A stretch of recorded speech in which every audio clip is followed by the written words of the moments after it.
For this project, you're going to need 10 sheets of 9-inch by 12-inch construction paper or watercolor paper, one piece of railroad board or poster board measuring 12 3/4 inch by 9 inches, embroidery floss, needles, glue stick, scissors, ruler or straight edge, one piece of black construction paper measuring 12 inches by 18 inches, a stick, a pencil, and finally some ribbon. And we're going to start out here measuring our railroad board, and you can also use poster board for this. I'm measuring 6 inches from the side, and you can see I've already created some measurements here, but I'm going to mark 3 times at 6 inches and then line those measurements up, or line those markings up, and draw my line. And then I'm going to do the same thing from the other side. So I'm going to measure 6 inches, 6 inches, 6 inches, line those up, and then draw my line across. And then that's what I'm going to end up with. Now you can see these little measurements that I have in between there. Those are 1/8 marks, and there are 5 of them going across. So 1, 2, 3, 4, 5. And so I want to do the same thing that I did with my 6-inch measurements. I want to measure at the 1/8 inch marks from that first 6-inch measurement to the other one. And so I'll get those 5 marks, I'll do that 3 times, line those up, and then just draw my lines across on each one of those.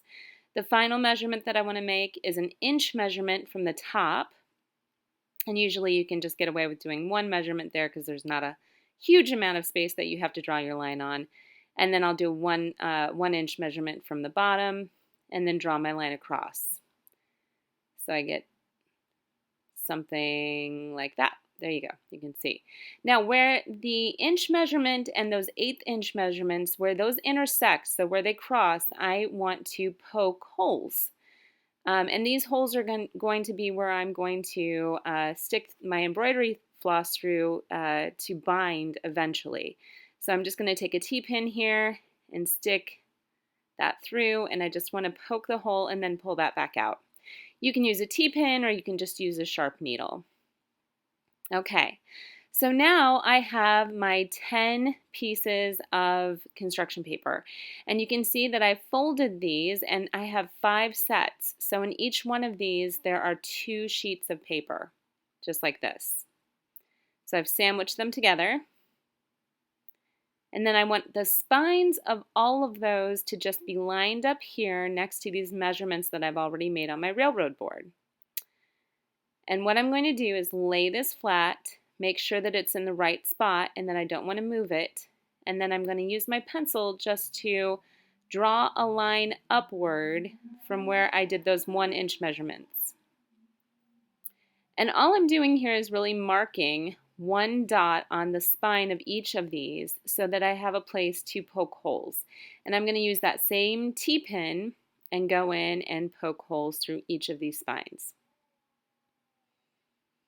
So again, just a very quick poke through and then back out.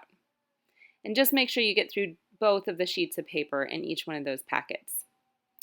All right, so now we can start our actual binding. So here's my embroidery floss. And I usually do an outstretched hand-to-hand measurement and then just a little bit more than that. Now obviously everybody's going to have a different measurement for that because everybody has different lengths of arms. But that usually gets us enough. You also want a needle, and you want a needle with a fairly thin eye, because if you have a needle with too thick of an eye, it's going to rip through your railroad board and it's going to rip through your pages. Now I just make a little loop, I kind of pinch that between my fingers and I wiggle that up through that eye because embroidery floss is really difficult to thread when you're using the end of it. All right. So now I'm ready to go ahead and bind my book. You can see that I have my measurements on the outside. Now to get those folds that I have, you also have to use your straight edge. And here you can use a dull pencil or you can use a pointy stick. So we happen to have some pointy sticks. So I am going to use this pointy stick and just press very hard and drag that across my page, right on that 6-inch measurement. So on both of those 6-inch measurements, I'm going to do that and then lightly start to press until that kind of folds over.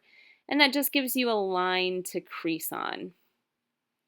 So you do that on both of those, and then you can fold that over so that your measurements are on the outside of your spine. Okay, so now we've got all of our holes poked on both our railroad board and on our packets of paper. And we can start at this bottom hole on the outside going in. So whenever we go from the outside going in, we always start with a new packet of paper. So we're going from the outside in. Now, I am not going to tie this off yet. I just want to leave a tail on the back of this spine. So leave a good amount of embroidery floss there because you don't want to accidentally pull that through. So you can see I have a good amount there. Now I'm also going to go from the outside in on my first packet of paper. So outside in. Now once I get this through, I'm going to take it to the other end of my paper.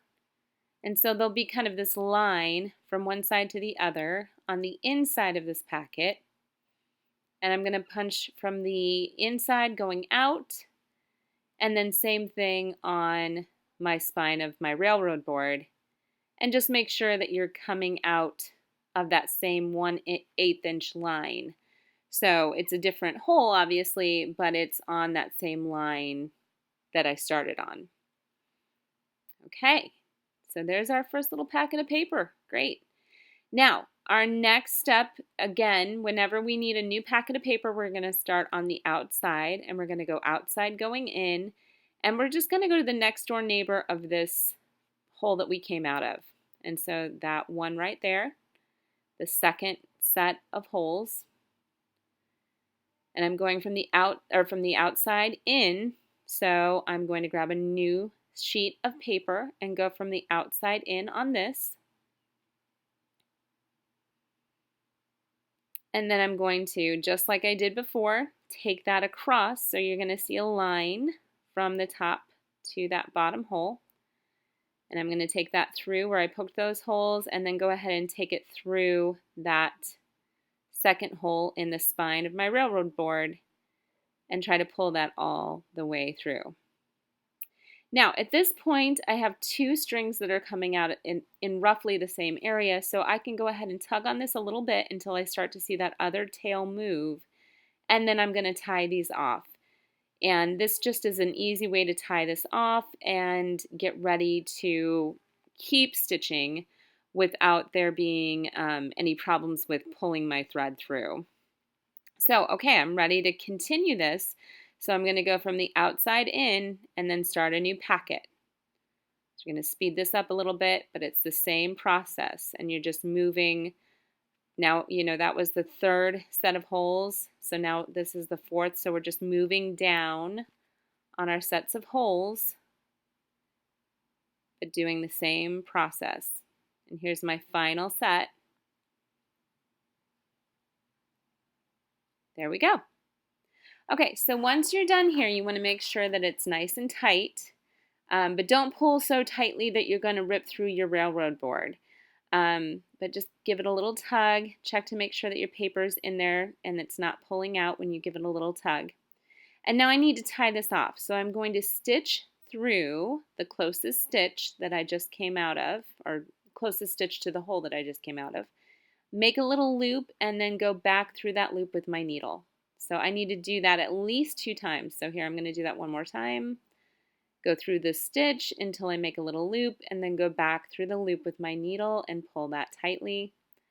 And then I usually do this 3 times just because if 2 is good, 3 is probably better. So there we go. Nice little tug. So I have a knot now and then I can trim that off. I usually leave about 1 inch of string and that looks pretty good. So there I have my spine with all of my pages sewn in, and I have a cover. So now I can put my black paper onto this to kind of finish off the cover of my book. So I'm going to start with my black paper just here, and I'm going to use a glue stick. And I just want to glue this down, the front of my book, so that there's black paper all the way around this cover. So if I lay that flat there, you can kind of see how that black paper is all the way around. Doesn't have to be perfect, but you just want to make sure that that's on all sides. So I'm going to coat really well with this glue stick here, and then I'm going to kind of fold the paper up and just crease it and rub that paper against the spine. And you can see how I'm using my fingers to kind of crease that. That's really important to make sure that you've got a nice kind of coating and that it's sticking really well and creasing in the right spots. So again, coat that really well with glue stick, and then you really want to just rub, kind of burnish this paper to your railroad board. You can just do that with your hands. And then you can see I have the black paper stuck on there pretty well. I have black paper on all sides. So now what I need to do is cut the corners off of just my black paper. So I am not going to cut the white paper at all, but I am going to cut the black paper right up to the railroad board. So you can see right there, I've got the corners cut, and it goes right up to that white edge. Now, this does not have to be perfect, just like the black paper gluing that down did not have to be perfect, but just cut all of those off. And then the final cuts that you're going to make are just 2 notches where those folds of your book are. So I just pull all my paper up, look where those folds are, and cut. So I'm going to cut 1, 2, and then flip to the other side and do the same thing. So you can probably guess what's coming next. We're going to glue these tabs of paper down. So I've got my glue stick. I start where the black and white paper comes together, and I coat then the black tab really well. And I start where the black and white pieces of paper come together and start to kind of create a crease too. So I use my hand to create a crease and then start there and kind of push it down and rub that over and burnish it really nicely. And then do that at the bottom, crease, crease, crease, and then rub that down. And then, there we go. Yeah, if you get a little excess in some spots, you can cut that off. And we're going to do this on both sides, obviously. Take your time with this so that you don't crease it in the wrong spots or have any issues. But it's pretty straightforward. And don't worry if, as you can see, the tab on the side is longer than the tabs on the top and the bottom. Don't worry about that because we will cover that up when we're all done with this. All right, you can use the handles of your scissors to rub. Those are really good for that. When you're done, you'll be stuck with these little tabs sticking out of the top and the bottom, and all you're going to do is just cut those off.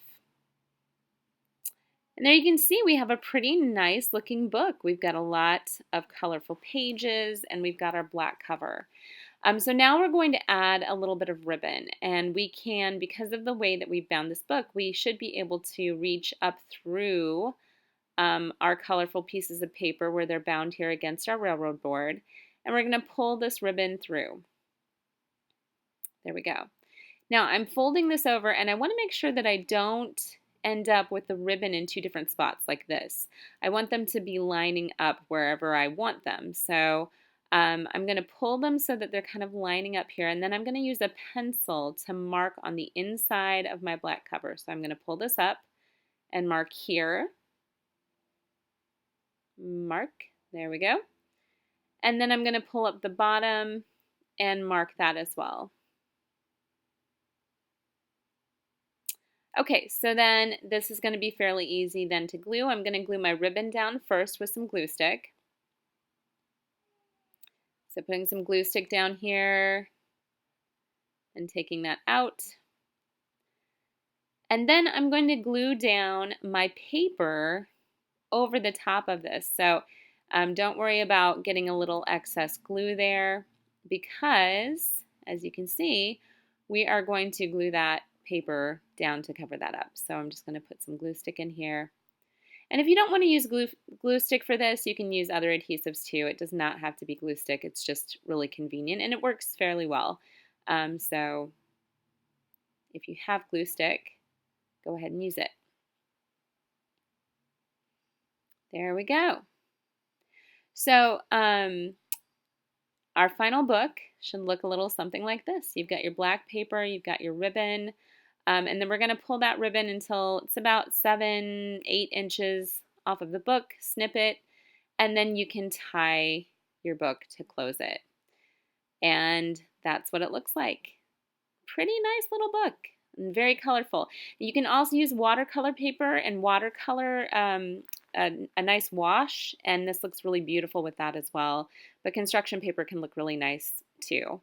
So there you go. Enjoy making your books, and thanks for watching.